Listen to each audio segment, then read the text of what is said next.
Welcome back to my channel, guys. It's time for another manga volume review. This is going to be on volume 1 of the Kept Man of the Prince's Night. It is an interesting story, to say the least. I will say, first of all, it was brought to me by EM Press.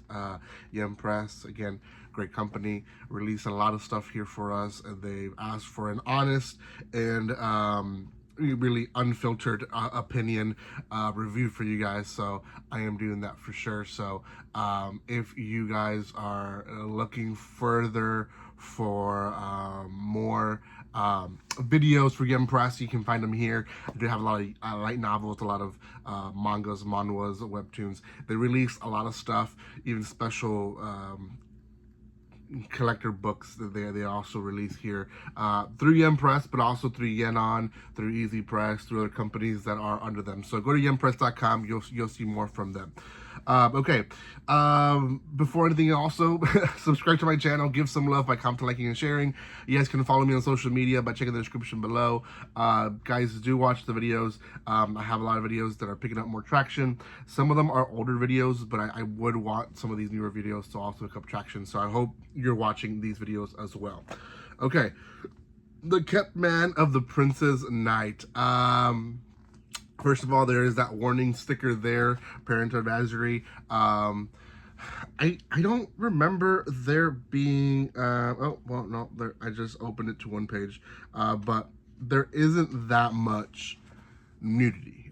It's actually maybe 2 pages at most, but it does have very dark tones to the series, so it's not just that, it's also the language, it's also the action, the gore. So just FYI on those tones, it is pretty dark as well. So the story follows this man, really. He is the main character, Matthew, and Matthew is basically like a housewife to the Princess Knight, which is her. Now, her name is Arwen. She's basically seen as like the best person in the world. So the fact that she has this guy who is lazy and sludges around the house all day and does nothing, everyone kind of hates him, right? And I do this quotation marks because before we even get to his past, which it adds more to his story, we also got to consider the fact that he's not doing anything. He is contributing to cleaning the house, cooking meals for her, and like, and it sounds horrible, but anytime that she needs to relax, he's there for her as well. So in those sense, it's like he's a housewife. He really is. Like they don't compare it to that, but he is a housewife. And it's very unfair for people to be okay with housewives and not house husbands, right? So, and I get it. She's the princess is putting her life on the line every day, and he's not, right? In fact, the money that he gets from her, he sometimes wastes it and goes on brothels with other women, and he's with other women. In fact, that's how the story begins. In fact, I feel like the volume really wants you to hate him from the beginning, and then explains a little bit about his story. Now, they don't really explain why he's in the brothels too much, or maybe I missed that part, but they do explain why he's not in the dungeons fighting right next to his girlfriend, his spouse, whatever, you know, the princess is to him. But in the middle, there is essentially a group of people that is sent to assassinate him, and he kills them, and he kills them in a gruesome way. I don't want to ruin it how, but the worst type of torture is mental torture, and that's basically what he does, on top of physical torture. So he definitely doesn't like to be messed with, but he gets out a name of who sent them to kill him, because he didn't know who the guys were. Like, they were just random guys that were trying to kill him, right? So finds out that the guy that was trying to kill him is the guy that is her right hand in the dungeon. He's an older man. He sent basically the brothers to kill him, and now he shows up and is trying to kill him. Here he is. Try to kill him with a whole group of people. So he goes and starts, like, the guy Matthew, he kills off all these people pretty easily and challenges the knight to fight him. And we start seeing that Matthew is not as weak as we think he is. Actually, Matthew is very strong, and he lets the old man live because he says, even though you're weak towards me, I still think you're strong enough to protect the princess, and I need someone to be by her side and protecting her.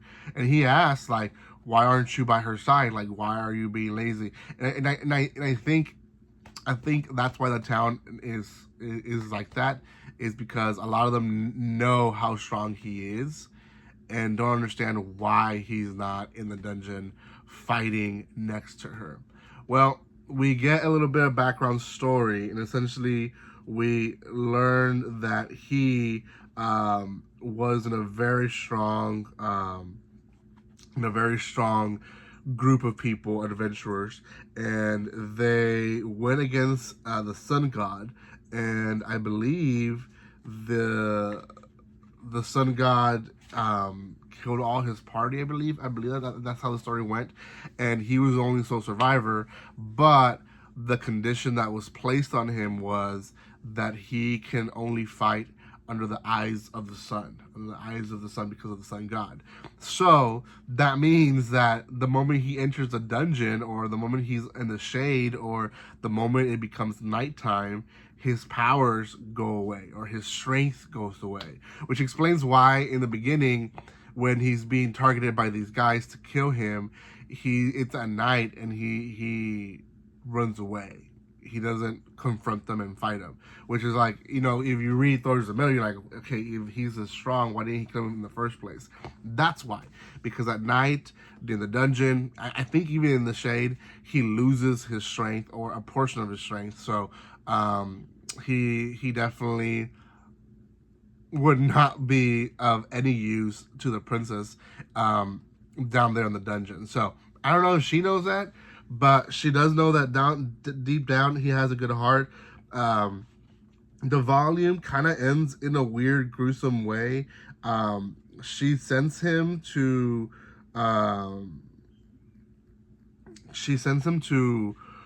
investigate this whole ordeal with the guy that he's like in messy business. He's a boyfriend of a friend, and he is basically helping to do false coins, and obviously the government doesn't like that. Has a really weird and gruesome ending, as you can see. And then the volume, like once all that happens, the volume just randomly ends with some random girl stopping him and saying, "Don't you remember me?" Or "Remember me? I've been dying to see you, Matthew." We don't know who this girl is. I'm going to assume that she actually might be from his party. Like, maybe not everyone died. So, yeah. That, in a nutshell, is the first volume, guys. It is a very, very good series. If you can see past the maturity content, then you are good. I'm going to be honest. There's other series that are mature content that are a little bit way more like these two that I reviewed a while back. They have quite a bit of mature content, and that sometimes are hard to go past, but this one is not. It's maybe one or two scenes. So go check it out. It is on nsfw.com. You can find the different links and different websites. Make sure you use all the coupons. Don't know when this video is releasing, but if it's still during the holidays, use those coupons because it's very, very useful. Thank you guys so much for watching this. If you haven't done so by now, subscribe to my channel, and I will see you next time. Like always, don't be strangers. See you guys.